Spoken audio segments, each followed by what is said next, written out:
guys, it's Christine and Candace, and we're going to talk to you guys about ulnar neuropathy today. So before Candace reads off our case study, I just wanted to let you guys know that we placed a ulnar neuropathy handout in your mailboxes. So this will be in there, and it has a lot of extra information, including like anatomy of innervation muscles that the ulnar nerve innervates, which is really important when it comes to testing. So if you guys have any questions, refer to this, and also our presentation, since we're limited, we chose several different things to show you guys that were specific to ulnar neuropathy, but there's a lot of different treatment methods and things to assess, and book pages are at the top as well. So, all right, Brian is a 25-year-old right-handed male, and he was admitted with right hand weakness and a progressive clawing of his ulnar fingers that began 4 months after open carpal tunnel release of his right hand. He underwent surgery based on clinical findings in a routine electromyography studies that were consistent with median neuropathy of the wrist. Ulnar motor and sensory nerve conduction studies were normal. He noticed a numbness in his 4th and 5th fingers and progressive clawing of the 4th and 5th fingers later on. He has difficulty holding utensils and doing homework. So now we're going to cut to the case study. So I'm going to start off being the occupational therapist, and I'm Brian. So hi Brian, how are you doing today? I'm doing pretty good. So I hear that you're having some issues with these 2 digits over here, your pinky and your ring finger. Can you explain to me what's going on? I'm not really sure what's happening. They're just weak and they hurt sometimes. Okay, so they're hard for you to use. Can you give me an example of when they are hard for you to use? I can't really hold a pencil to do my schoolwork, and I can't really hold my spoon to eat. Okay. All right, well that's a great start. So we're here to try and figure out what's going on today. So we're going to pause and go back to the PowerPoint real quick.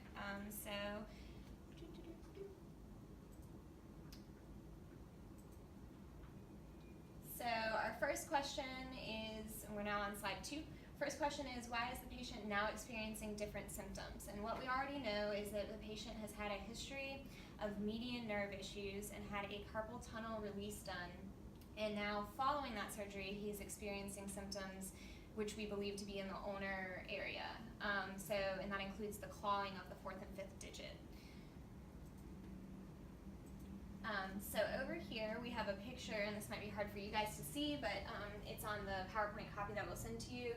And the transverse ligament that gets cut during the carpal tunnel release is kind of our possible explanation for what's going on. So we have this carpal tunnel release that was performed, and our theory on this is that it created instability in the wrist and caused the carpal bones to actually place additional stress on the surrounding soft tissues and nerves. And as a result, this would have affected the ulnar nerve, and his symptoms would be consistent with ulnar neuropathy.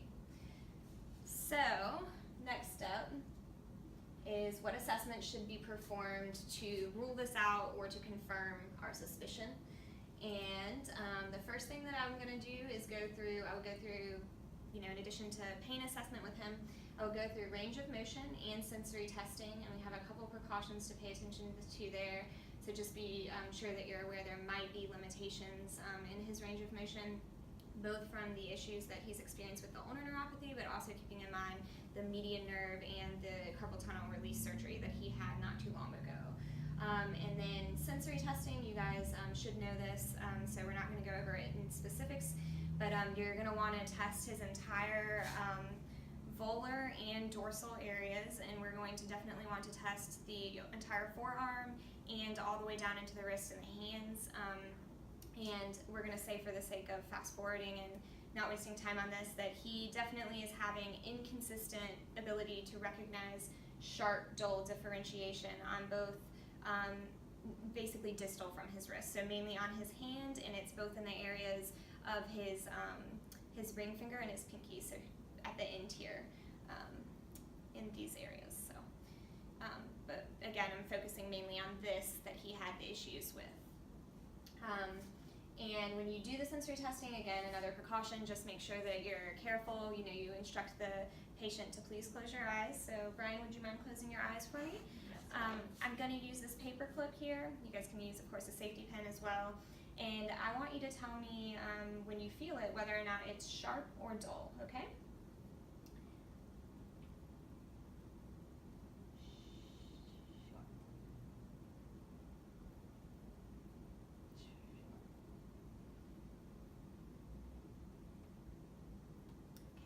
So I'm getting some inconsistent readings. Again, we're going to go with fast forward and say that those issues were mainly in this area where we know there's ulnar nerve, and definitely in the hand it was worse. Okay, so you can set that back down. Now on to kind of the newer stuff. There's provocative testing for differential diagnosis. There's pictures of each of these, and let's see, get some arrows up here so you know which is which. And the first one is the Froment sign, and this is a lateral pinch that results in flexion of the IP joint of the thumb. Just an anatomy recap. Again, this sheet will be very helpful, but there are some interosseous muscles and definitely an adductor muscle here to the thumb that can be affected. So basically, when all of those are affected, the froments might happen, and you might think of the thumb as not being important with the ulnar nerve, but it is.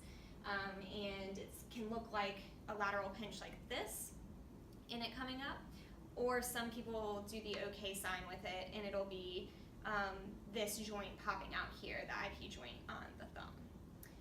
So we're not going to go specifically taking him through this right now because it's actually something that the other group has when we meet for lab as their provocative test. So skipping to the Wartenberg sign, it's the 5th digit, is held in an abducted, abducted position from the 4th digit. So don't know again if you can see this, but it's the second picture, and it's basically he is unable to fully pull this in.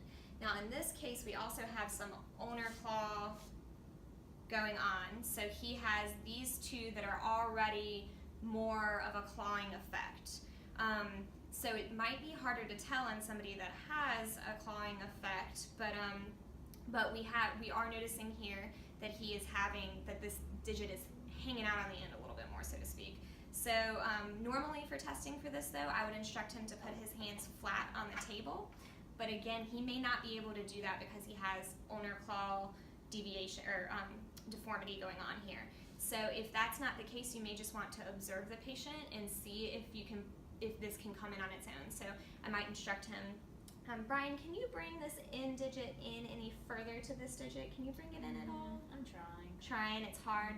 Does it feel weak? Yeah, it's not moving. Okay. So, and that would be common to experience, so it's going to be either total paralysis or weakness of the muscles that would move this and bring it into adduct it, and as a result it's in an abducted position. The next test that's very simple is just the elbow flexion test. So what I'm trying to do between these last two ones, the Wartenberg and the elbow flexion, is to determine the location of the potential ulnar nerve, not lesion, but neuropathy. So the one that we just did, Wartenberg's, would tell us whether it usually is indicative of a distal, but it could also be a more proximal, because anything downstream from that could be affected. But the elbow flexion test is actually going to be specific to a more proximal nerve injury, and you'll see that because I would instruct him. So, Brian, could you take your arm for me and bring it in? Leave your wrist just like this. So wrist in neutral, elbow fully flexed, and you're going to leave it like that for up to 5 minutes. And for the sake of the case study, we're actually going to say after 5 minutes that he does not have any type of symptoms coming from this. But if it was positive, he might report tingling, numbness, maybe even pain distal to the elbow because he's causing further impingement of the ulnar nerve in this narrow space of the elbow. So, no symptoms there? Nothing. Okay. So again, Wartenberg's was positive, elbow flexion test was negative. And what does that tell us? So, do assessment results confirm my clinical suspicion? Again, we're going back to, we think that the impingement or issue with the ulnar nerve is a result of that carpal tunnel release, which would be in the wrist area. So, the positive Wartenberg's and negative elbow flexion test kind of indicates that to us. So, as a result, he's now experiencing symptoms consistent with ulnar neuropathy, and specifically ulnar neuropathy at the Guillen's canal entrapment. That is in the wrist region. It's more distal versus the cubital tunnel syndrome is going to be more proximal and up at the elbow. So those are two of the most common areas for nerve impingement for the ulnar nerve, and both of them will result in ulnar neuropathy. And again, it's Guillen's canal, emphasis on the symptoms were mostly distal from the wrist, and again, this is consistent Wartenberg's froments, and he's going to have more pronounced clawing in a distal or Guillen's canal entrapment versus a more proximal. So you can see it in either, but more pronounced with Guillen's. So we have a theory that's been confirmed by our assessments. And what to do now? Candace, we're going to switch roles real quick, and Candace is going to go over our intervention. All right, for interventions, you're going to focus on the anti-deformity, the anti-claw orthosis, Lord, and the exercises and patient education. Right here we have all the goals and effects listed for you, but I'm just going to role play with the client and we will talk like the client will talk, but there is the informative information that you'll really need.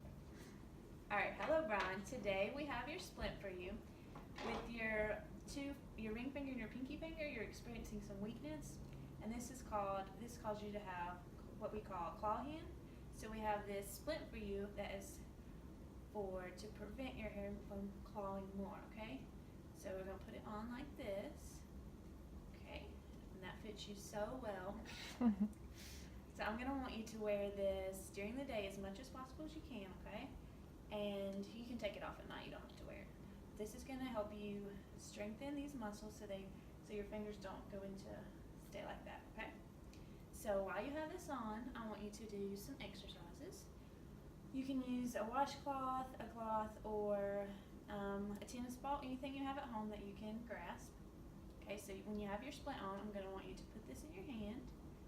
Okay, and you would squeeze it like this. Okay, so you would squeeze it 10 times with your whole hand. Squeeze it as much as you can tolerate without pain. Okay, and then I would want you to squeeze each individual finger with 5 reps as you can tolerate. In the beginning, you might not be able to squeeze these 2 fingers, but over time, as your hand strengthens, you should be able to squeeze better with those 2, okay? Okay. Okay, this is an exercise I want you to be doing at home. Okay. And also, we're going to, and during therapy right now, I'm going to hold your hand right here, and we're going to work on stretching your fingers out. This will help you strengthen your hand and help your hand feel better. Now you're going to tell me if you feel any pain, okay? Okay, so far. Pain. That feels a little funny Okay, right so we're going to go down a little bit more and we're going to hold it right here for a few seconds. Okay. Okay, now we're going to do it again. Tell me when you feel pain. A little bit of pain there. Okay, so we're going to hold it about right here. This will be good, just stretching your hand out. Okay. So now what we're going to talk about is, since you have decreased sensation in these fingers right here, when you're at home, or anywhere really, I want you to always be watching where you put your hand, because with you don't have a protective sensation, so you can hit your hand easily and you can burn it or cut it or anything. So I want you to always watch what you're doing with your hand, and like when you put it in your pocket, look for it, make sure you're not putting on any hot surfaces or anything like that, okay? Okay. And those are basically the interventions that we would focus on. And the outcomes of these interventions would be to facilitate their participation in school, because he said he wasn't able to hold a pencil, so we want to increase his grip strength in his hand so that he can hold utensils and so that he can eat independently and do all his ADLs. That's the end. Oh.